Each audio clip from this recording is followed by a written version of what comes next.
कि उनको कोई हाथ नहीं लगा सकता। मतलब सुनिए ना सर, मैसेज ये जा रहा है सर कि कोई हाथ नहीं लगा सकता। हाथ एक नेता ने कह दिया था कि अगर सोनिया जी को हाथ लगा दिया तो फिर तो आग लग जाएगी देश में। ये मैसेज जा रहा है अबे भाई। अमन जी देखिए, एक मैसेज और है। एक मैसेज ये है, अच्छा ये जा रहा है, तमिलनाडु के चुनाव हो तो वहां एक मैसेज क्या जा रहा है ये समझ लीजिए ना। मुझे बोलने दीजिए, आपने बोल लिया, मैं तो इंटरप्ट नहीं किया बीच में। तमिलनाडु में जब चुनाव होंगे तो 4 दिन पहले वहां जो राजनीतिक दल है उसके घर पर छापे पड़ेंगे, बेटी दामाद पर छापे पड़ेंगे। पंजाब में चुनाव होगा तो चन्नी साहब के निकटस्थ लोगों के यहाँ छापे पड़ेंगे। महाराष्ट्र में जो भी सारे लोग गए हैं, अतिथि सत्कार जिनका हुआ है, उनके कम से कम 12 एमएलए को ईडी के नोटिस हुए। लेकिन मुकुल भाग वो जब भारतीय जनता पार्टी में समा गया, प्रेस कॉन्फ्रेंस करते थे कि सीबीआई आ रही है, भाल मुकुल रॉय बीजेपी में आ गया, सारे आरोप खत्म हो गए। शुभेंदु अधिकारी इस पर किताब निकालकर प्रेस कॉन्फ्रेंस लेते थे। आज भारतीय जनता पार्टी का वेस्ट बंगाल में वो नेता बना हुआ है। Hemanta Biswa Sarma Louis Berger case में एक डायरी निकाली। इन्होंने कहा कि यूएस डिपार्टमेंट ऑफ जस्टिस ने रिपोर्ट जारी की है साहब कि इन्होंने भीषणतम भ्रष्टाचार किया है। उसके बाद ईडी छापे पड़े और ये कहा कि नारदा शारदा के 20 लाख रुपए पर मंथ ट्रांसफर हो रहे हैं। आज वो मुख्यमंत्री बने हुए हैं। तो क्या मुकुल रॉय के पीछे ईडी नहीं गई? 11 साल हो गए, मुझे बताइए, इसलिए आप लोग बवाल कर रहे हैं। इसलिए मुझे नहीं पता था ये वजह है। अरे क्योंकि मुकुल रॉय के पीछे ईडी नहीं गई, क्योंकि ममता के पीछे ईडी नहीं गई, इसलिए आप लोग सड़कों पर उतरे आज। ये रीजन था। अरे मैं चुनौती देता हूं आपको। 11 साल हो गए, कोर्ट क्या कह रही है? 11 साल, सरकार 8 साल से है इनकी। वो फोटोकॉपी सबमिट कर रहे हैं सुब्रमण्यम स्वामी। दुबे ईडी जांच कर सकती है नहीं कर सकती? नहीं है, बस इतना बता दीजिए, मैं अपराजिता जी के पास। ईडी जांच कर सकती है नहीं कर सकती है? ईडी कर सकती है ना जांच आप लोगों की परिवार? अरे ईडी तो, अरे ये सरकार, देखिए सरकार परिवार नहीं, परंपरा है त्याग और बलिदान की। जिस पद को बरकरार रखने के लिए एड़ी चोटी का जोर लगा रहे हैं, वो सोनिया गांधी जी ने त्याग प्रतिबिंबित किया। उस पद को त्याग कर क्या बात करते हैं? हजारों करोड़ की जांच नहीं हो सकती? आजादी का आंदोलन चला, वो गांधी परिवार ने देश को समर्पित कर दी। और इतने मतलब थोड़ी ना कि उनकी जांच नहीं हो सकती। मैं मान रहा हूं परिवार ने बलिदान दिया देश के लिए, सारी चीजें मैं मानता हूं, सम्मानित है। लेकिन जांच हो सकती है ना? या उनको इम्यूनिटी मिल गई है क्योंकि उन्होंने बलिदान दिया उनके परिवार में? सर जांच हो सकती है सर। देखिए जांच, सुनिए ना, बहुत अच्छा प्रश्न किया आपने। जांच तो हर आदमी की हो सकती है, लेकिन 11 साल लगे हैं। जब क्लोजर फाइल हो गया 15 में, उसके बाद 7-8 साल सरकार है, तब से अब तक। आज भी कह रहा हूं मैं, आपके शो को याद रखिएगा जब अंतिम निर्णय आएगा कोर्ट का। कोर्ट आज तक भी ये बात कह रहा है कि एविडेंस प्रोड्यूस करिए। क्या हुआ था स्पेक्ट्रम के केस में? कोर्ट ने कहा कि 7 साल तक मैं प्रतीक्षा करता रहा, कोई ने प्रमाण नहीं दिए, इसलिए एक्विटल हुआ। हो सकता है ईडी सही हो सकता है आप सही हो। मैं कोई जजमेंट नहीं दे रहा हूं अभय दुबे। हो सकता है आप ठीक कह रहे हो, कल को क्लीन चिट मिल गई तो, लेकिन इसका यह मतलब नहीं है कि जांच ही ना हो। नंबर 1, आराम से सुनिएगा मैंने आपको। और कल को सोचिए अभय दुबे, कन्विक्शन हो गया, आधा % है ना कन्विक्शन रेट, बाई चांस हो गया कन्विक्शन, या आ गए सबूत कि हाँ ये चीजें थी, तो आप लोग अपने पाप कहां धोएंगे फिर कि ये सत्याग्रह को बदनाम कर दिया? अगर 1% हो गया कन्विक्शन, या अभय दुबे पता लग गया कल को कि ये स्कैम था, ये था, अगर पता लग गया अभय दुबे, फिर क्या करेंगे आप लोग? अच्छा, आप समझ रहे हैं? मैं कह रहा हूं जांच करने दीजिए, क्लीन चिट मिल गई, बात खत्म हो जाएगी। आप लोगों ने नहीं कुछ किया। अपराजिता सरंगी 7 साल कुछ नहीं मिला, 8 साल कुछ नहीं मिला, अब अचानक से जाग गए हैं भाई। अब क्योंकि 5 तारीख को महंगाई को लेकर प्रदर्शन होने वाला था, अभी 5 तारीख को अभय दुबे ने बताया ना, 5 तारीख को अभी महंगाई को लेकर प्रदर्शन होने वाला था। उससे पहले आप लोगों ने पुलिस फोर्स भेज दी, एआईसीसी हेडक्वार्टर, ये सारी चीजें, यंग इंडियन सील कर दिया। डरते हैं आप लोग? अपराजिता सारंगी,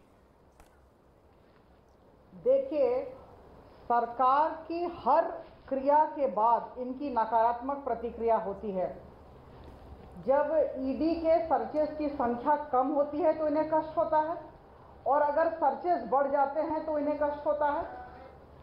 बार बार विभिन्न टीवी चैनल्स पर इन्होंने बड़े दुख जाहिर किया कि भाई ईडी में कन्विक्शन रेट नहीं हो रहा है और ईडी के सर्चेस की संख्या कम है।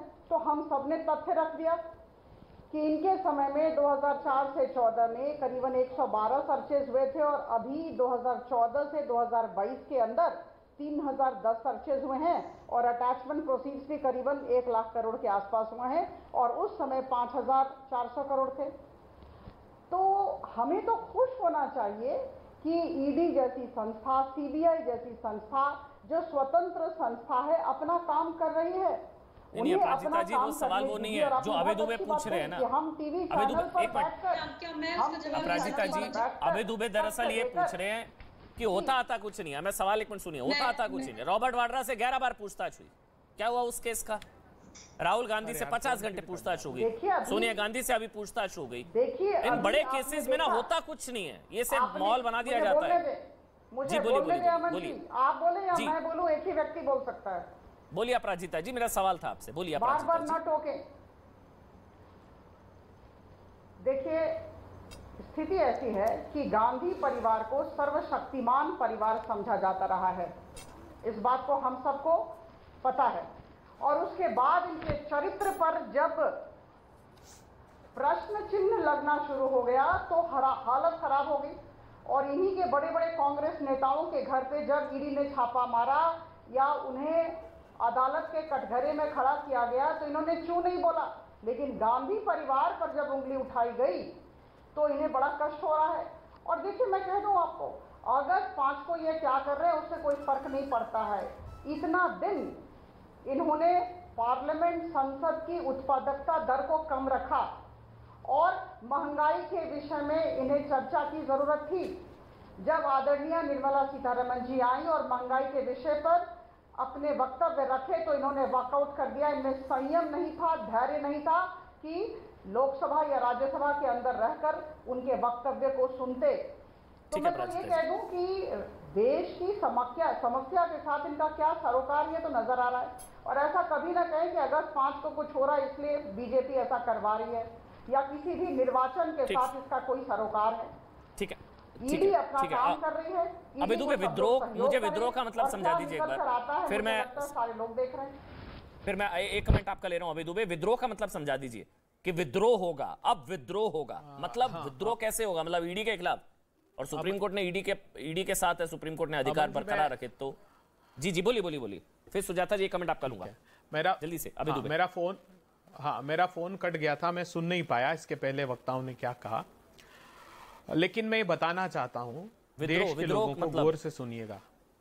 अभी अगस्त है, 8 अगस्त को हमने एक प्रस्ताव पारित किया था 1942 को, अंग्रेजों भारत छोड़ो। तब भी नेशनल हेराल्ड पर बर्तानिया की हुकूमत ने ऐसे ही छापा मारा, सील कर दिया, ताला लगा दिया।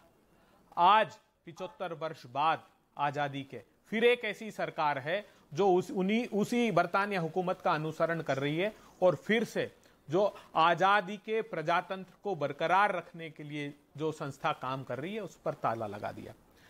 राजनीतिक संदर्भों में मल्लिकार्जुन खड़गे जी ने कहा है कि अब निर्णायक लड़ाई सड़कों पर लड़ी जाएगी। हम जनता के मुद्दों के साथ खड़े हैं।